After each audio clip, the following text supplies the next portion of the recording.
Many people believe that hunting is the ultimate solution for protecting African wildlife. If hunting had to stop, it would be a simple fact that the animals would disappear.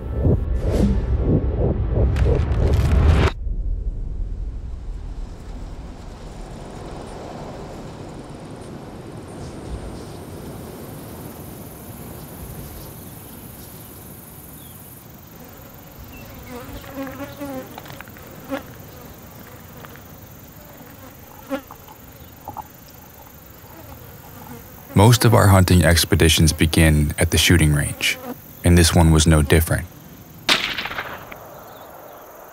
We make it a priority to inspect and calibrate our rifles in various environments regularly. This time, we came to Namibia to learn more about how hunting impacts Africa's wildlife. Along the way, we were fortunate enough to have some truly unforgettable hunting experiences that will stay with us for a lifetime.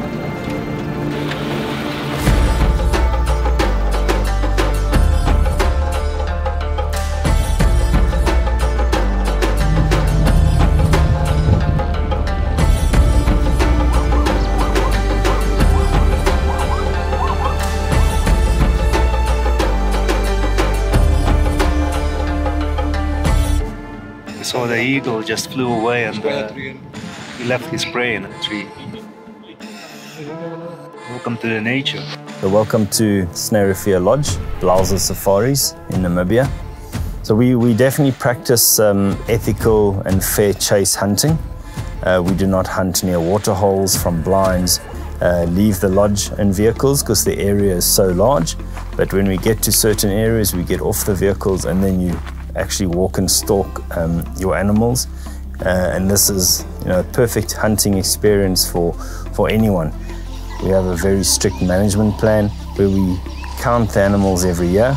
We then work out exactly what animals we can take off, and that is when the hunters come. We try this once. See if we can find the ram. And we stick very strictly to that so that there is a continuous growth in our population and a healthy growth. Part of our conservation is the rhino conservation. We spend a lot of money on that, specifically on the protection and security of these animals. But because of the money coming in from people like the hunters, we're able to afford to protect these animals, and the populations are growing. So we don't hunt just out of a herd. It will be lone old bulls or rams, for example, so that the herd bulls and rams will stay with that population or females, or that herd of females, in order to reproduce and grow further.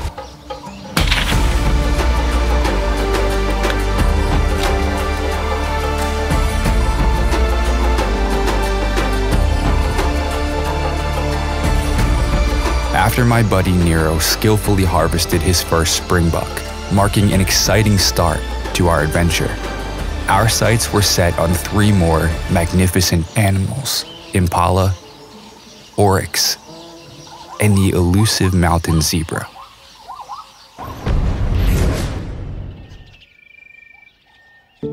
This journey reshaped our perspective as we unexpectedly considered hunting zebras, a species that had never crossed our minds.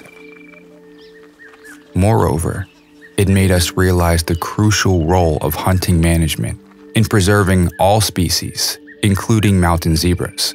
3 oryxes standing right there in a sandy road, and a couple of zebras. You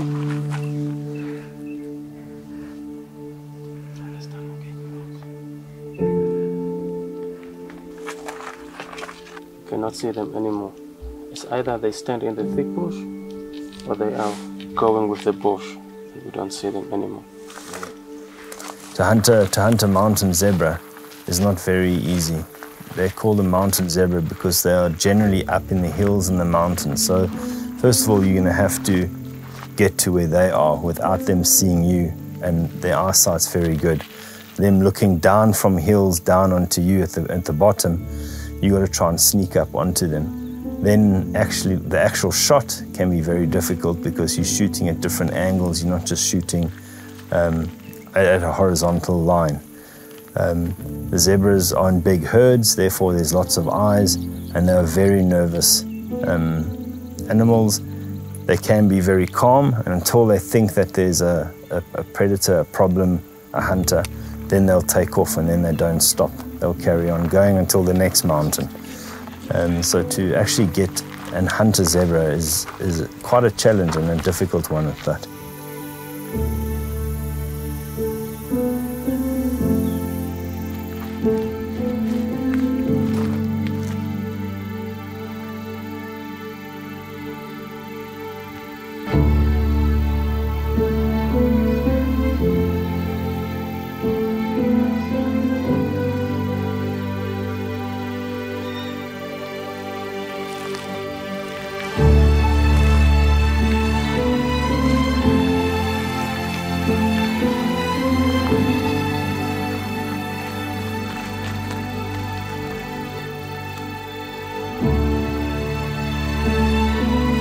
Hunting a zebra is an emotional topic. A lot of people think that it's a horse. The shape is a horse. It definitely isn't a horse. But that population is increasing because people are wanting to keep it. And they're wanting to keep it because of the hunter that would like to try and hunt the species. The mountain zebra specifically, in South Africa at one point, they only had a total population of about 550. Whereas just on our property, we've got 400, 450 mountain zebra alone. So because it's bringing in the funds, all people and farms will want to keep this animal and increase their numbers for this reason. It is also part of conservation for everybody. You know, increasing the numbers of an animal is going to benefit you in the long run.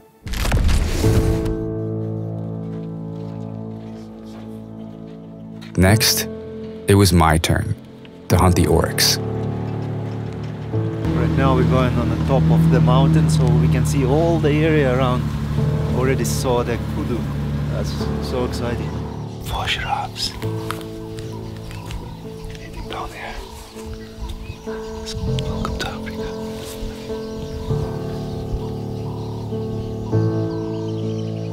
However, much to our dismay, we soon discovered that luck was not on our side during this particular endeavor. Because now the sun is up and it's warm, so the animals must go for the shade. Okay. So next to the big river beds there should be big trees and good hiding in the yes, shade. yes. Despite a healthy oryx population in the area, our attempts to find the right one or get within range for a precise shot proved unsuccessful in the following days.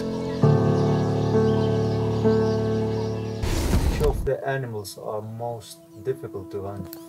I get asked that a lot, but it's very difficult to say because you could go out and the eland bull is just standing there. You can go out, you don't see an eland for 6 days. Oryx is the same.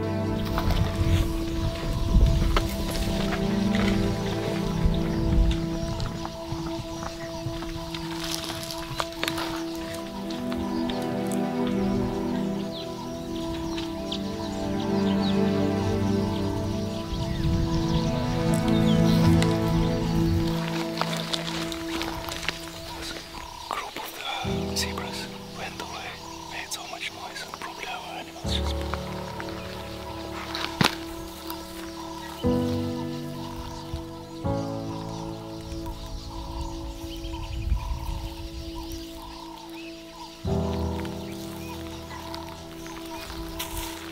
We have a group of oryx like 50 meters away. Yes. And we saw just the legs under the bushes, so fake bushes. We'll go to our place, try again. Again and again and again.